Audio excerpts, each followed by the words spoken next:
Today, I'm flying the world's best first class for 9 hours from Germany to New York. I'll show you exactly what it's like from my private double bed suite to the fine dining and the most luxurious in-flight bathroom you've ever seen. All this does not come cheap though, with an eye-watering ticket price of over $12,000. But today you're joining myself and Millie on this 4,000-mile adventure across the Atlantic. So with that, let's pick up our journey in Frankfurt, Germany. A very good morning from Frankfurt International Airport. It's 6 AM here, but due to my excitement, for once the early start doesn't matter. Our flight departs Terminal 1, Frankfurt's oldest and largest, handling over 50 million passengers per year. We'll be needing desk 700 to 726 for Singapore Airlines. There are 4 classes of service offered today, from economy to premium to business and first class, otherwise known as suites. With room for only 6 lucky passengers, there's no queue, and myself and Millie are seen to promptly. As we're flying to the US, there's a bunch of additional requirements in order to check in for our flight. With all this satisfied, we're issued our boarding passes and directed over to the security wing.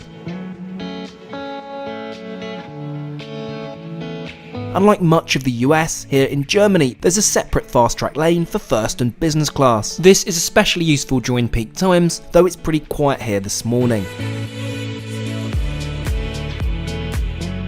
A few minutes later.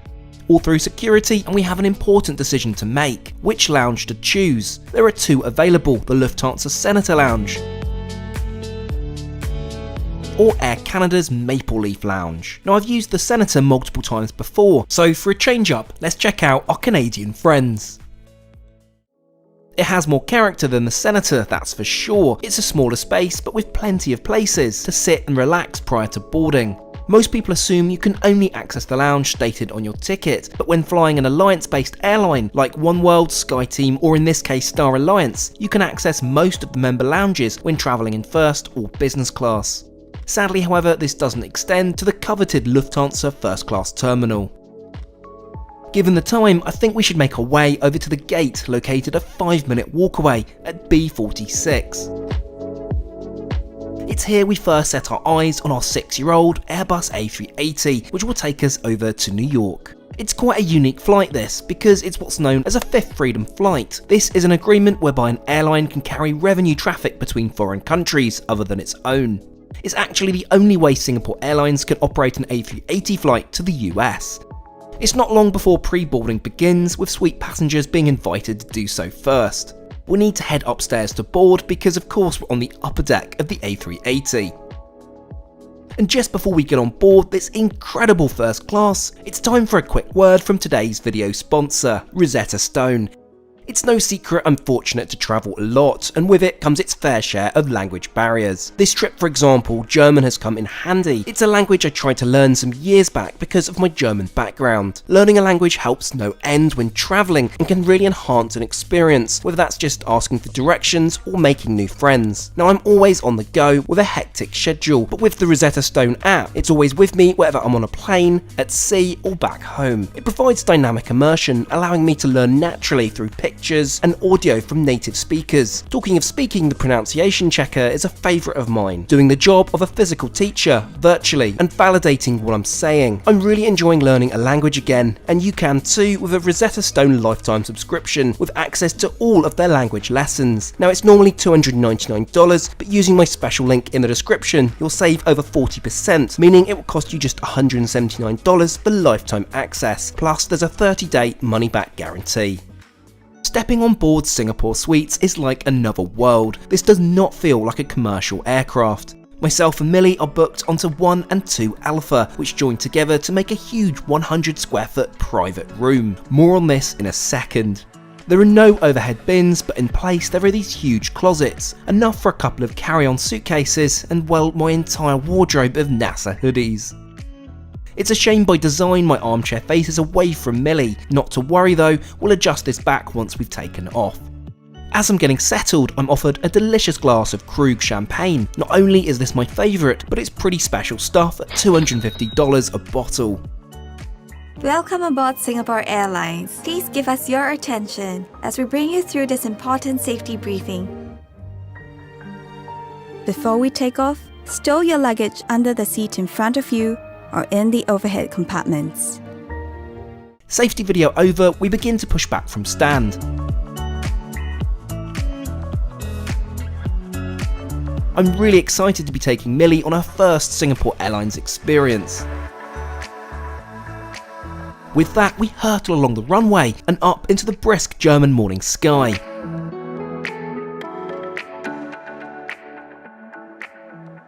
Our flight SQ26 will take us some 4,000 miles over the next 9 hours to New York's JFK Airport.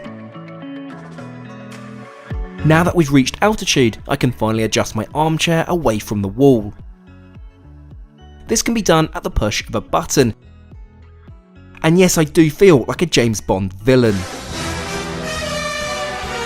To kick off, let's take a look at the wine list. Whilst the 2012 Tassinger looks tempting, I'll stick with Krug for the moment. Millie, who is far more sensible, is sticking to a soft drink for now. Right, I think it's time we take a look around. We're currently located here, upstairs on the mammoth A380, currently playing host to over 470 passengers. The upper deck is an entirely premium configuration, with the majority being 78 business class seats. These are, may I add, a brilliant product, with the middle seats even converting to a double bed. Though this is not a hit on our current predicament. Ah yes, back to first class, or well, the suite section, featuring space for just 6 passengers. Each suite is 50 square feet, which is a mind-blowing statistic for a plane seat. However, this gets even more crazy when you consider we have adjoining suites, which could fit 7 rows of economy seating and around 30 passengers.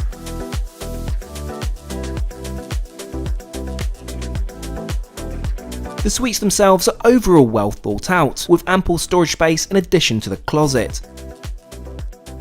There's power outlets and even an HDMI port to plug your laptop into the TV.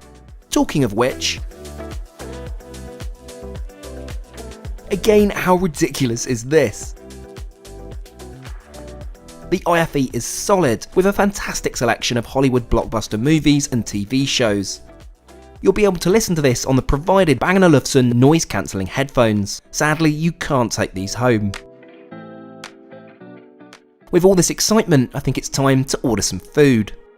The menu is pretty solid, with a lunch service offered along with a further meal before landing. You can dine at any time however, but be warned options are limited, as Millie found out later. There is a solution to this though, a service Singapore called Book the Cook. I actually used this on a previous flight where I was able to pre-order lobster thermidor, not quite sure how I'm going to top that one. As an appetiser, SQ served their signature satay. This happens to be one of my favourite in-flight meals, though be warned, they've been swapping and changing this so it's not always available. I tell you what, the anxiety eating this with my white hoodie on, crikey. As I wait for my second appetiser, yes there's more, I'm served some fresh bread. Garlic bread is a personal favourite of mine, though not quite as good as Emirates First Class. Better get those bingo cards out, it's caviar time.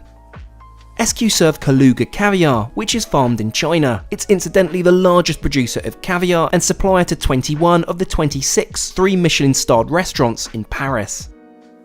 Pricing wise, a 30g tin like this will set you back around $80. I found it to be delicious, but also understand I have a caviar problem at this point. In contrast, Millie doesn't really enjoy caviar and chooses to sit this one out. On to the main course. Millie goes for the slow roasted pork belly, which unfortunately got a quite average review. Meanwhile, with no steak on the menu, I go for something a little different for once. This is phenomenal. Thai style stir fried chicken with sweet basil, chilli, vegetables and steamed rice.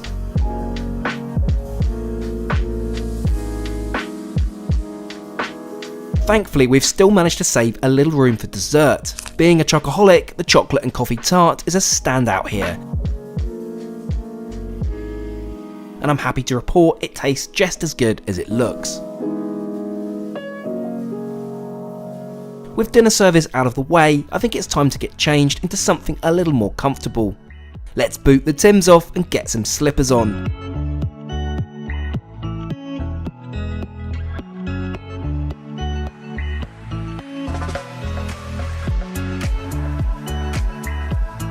Are you ready to see the most extra bathroom on board a commercial plane?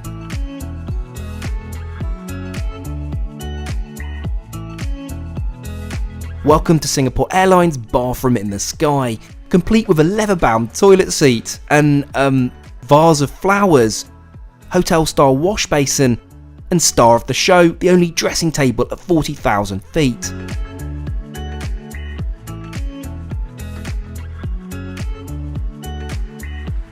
Let's change into the provided Lalique pyjamas then.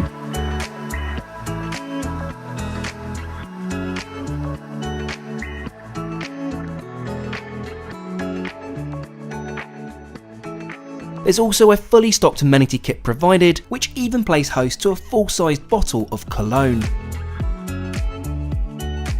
Time to return to my suite then, which in my absence has been made up into a double bed.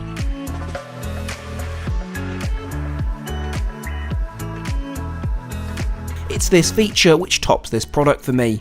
I've always said Emirates has the best first class on their Game Changer, but if you're travelling as a couple, this is hands down the best. The amount of space and privacy is truly unparalleled.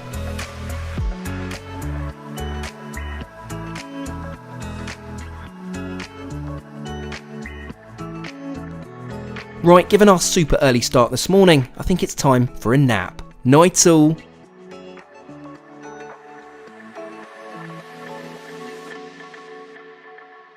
Many hours later.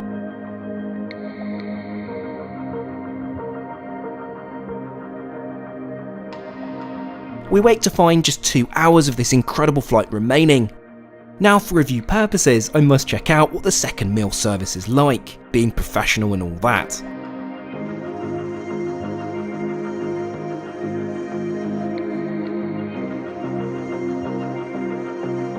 Oh, and the all-important caffeine hit.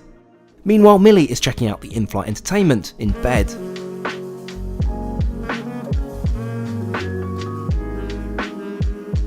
I go for the mini cheeseburgers with sweet potato fries. It's certainly a hit, and I'm really surprised to see how well this turned out. The chips are crispy and the burger is juicy. A solid all-round effort here. Right, I make it time to get freshened up before landing.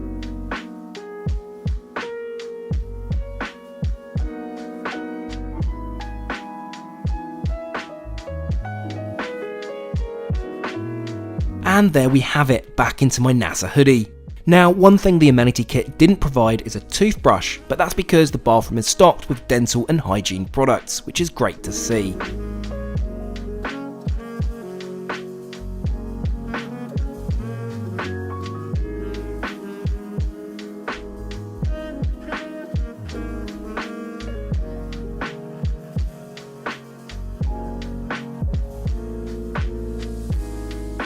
Sadly, it's time to pivot my chair away from Millie and face the wall for landing. I know I've been overall very complimentary around most of this incredible suite, but this feature in row 1 is a dreadful design flaw. As we begin our final descent into New York, let's talk price. This is a pricey experience, but there are ways to reduce this. A standard search will price this flight out at roughly $12,000 a person. However, I booked via the American Express airline program, which provided a decent discount, making it $10,500 for 2 of us. This of course is crazy cash, but it was a trip I wanted to review with Millie from the perspective of a couple travelling together. There is another way however, by using air miles. If you have the flexibility to go whenever and you're lucky enough to find availability, this is doable for 97,000 KrisFlyer miles plus €121 each. The chances however of finding 2 of these suites available is pretty unlikely, though not impossible with patience and flexibility. Well, there we go then. Welcome to New York City. It's been an amazing journey here over from Europe, and thank you so much for coming along, and as always let me know what you think down in the comments below. I'll catch you all again next time.